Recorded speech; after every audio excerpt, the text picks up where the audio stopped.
ईश्वर ने जो हमारे भाग्य में लिखा है उसे कोई हमसे छीन नहीं सकता, लेकिन अगर हमें ईश्वर पर पूर्ण विश्वास है तो हम उसे भी पा सकते हैं जो हमारे भाग्य में नहीं लिखा।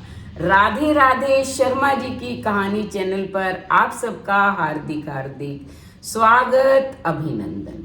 आश्विन महीने के शुक्ल पक्ष की पूर्णिमा को शरद पूर्णिमा के नाम से जाना जाता है। ये सबसे बड़ी पूर्णिमा मानी जाती है। मान लो अगर हमने पूर्णिमा का व्रत भी शुरू करना है तो हम इसी शरद पूर्णिमा से शुरू कर सकते हैं, क्योंकि पूर्णिमाएं बहुत तरह की होती हैं। चूड़ा पुन्नु, चुंदड़ पुन्नु, सीधा पुन्नु, पंच अनाज की पुन्नु, यानी कि 5-5 तरह के अनाज की 5-5 25 जो है ये पूर्णिमा की जाती है अनाज की। बाकी आप चुंदड़ पुन्नु में चुंदड़ दे सकते हो। 14 पूर्ण होने के बाद चूड़ा पुन्नु में चूड़ा दान कर सकते हो, सीधा पुन्नु में सीधा दे सकते हो। ये बहुत बड़ी पूर्णिमा है। माना जाता है कि इस दिन स्वयं लक्ष्मी धरती का भ्रमण करती हैं और वो अपने भक्तों का दुख निवारण करती हैं, रोगों से मुक्ति दिलाती हैं, उनके घर में सुख समृद्धि ऐश्वर्य देती हैं। तो इस दिन शरद पूर्णिमा के दिन जो है आपको भगवान श्री कृष्ण, भगवान श्री विष्णु और लक्ष्मी जी की पूजा अर्चना के साथ साथ रात्रि में चंद्र देव को भी अर्घ देना चाहिए और उनकी पूजा अर्चना करनी चाहिए। तो इससे बहुत ही अक्षय पुण्य की प्राप्ति होती है। भगवान श्री कृष्ण को भी 16 कलाओं से युक्त माना जाता है। शरद पूर्णिमा के दिन चंद्रमा अपनी 16 कलाओं से युक्त होता है और वो रात्रि में अमृत की बरसात करता है। इसी प्रकार भगवान कृष्ण भी, भगवान श्री कृष्ण 16 कलाओं से परिपूर्ण है, इसीलिए उन्होंने इस दिन महारास की थी। इसको रास पूर्णिमा के नाम से भी जाना जाता है। और लक्ष्मी जी जो है इस दिन धरती का भ्रमण करती हैं, इसलिए इसको कोजागर पूर्णिमा का नाम भी दिया गया है। तो पूर्णिमा के दिन रात्रि में खीर बनाने का बड़ा महत्व है, क्योंकि चंद्रमा जो है वो अमृत की बरसात करेगा। तो आप जो है खीर बनाकर और रात्रि में चंद्रमा की रोशनी में रख दे।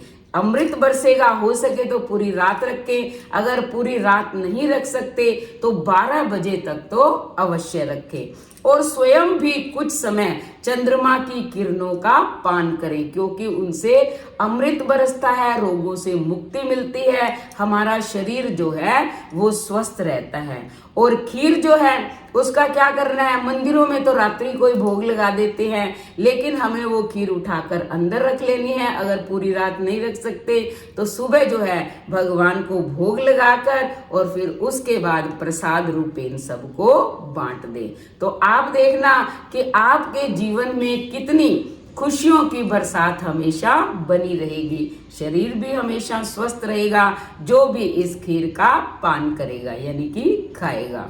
तो शरद पूर्णिमा कब है, अब प्रश्न ये उठता है।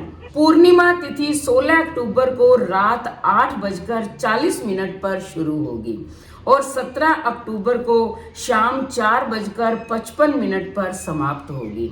शरद पूर्णिमा के दिन चंद्रोदय का समय 5:07 पर है और जो भी यानी कि पूर्णिमा का व्रत करते हैं वो रात्रि में चंद्रमा को अर्घ दे के ही पारण करते हैं, भोजन करते हैं। इसलिए जो पूर्णिमा का व्रत करते हैं वो 16 अक्टूबर को करेंगे। लेकिन जो सत्यनारायण भगवान का व्रत करते हैं वो 16 को भी कर सकते हैं, 17 को भी कर सकते हैं, क्योंकि सत्यनारायण भगवान का व्रत जो है चतुर्दशी में भी हो जाता है और पूर्णिमा में भी हो जाता है।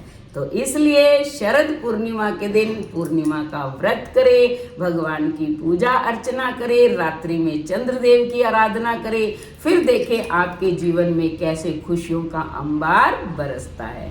उसके बाद क्या करना है, अगर आप चैनल पर नए आए हैं तो पहले चैनल को सब्सक्राइब करें, लाइक और शेयर करें, कमेंट करें और बेल आइकन के बटन को दबाएं, ताकि ऐसी ही धार्मिक वीडियो का नोटिफिकेशन सबसे पहले आपको मिले। धन्यवाद।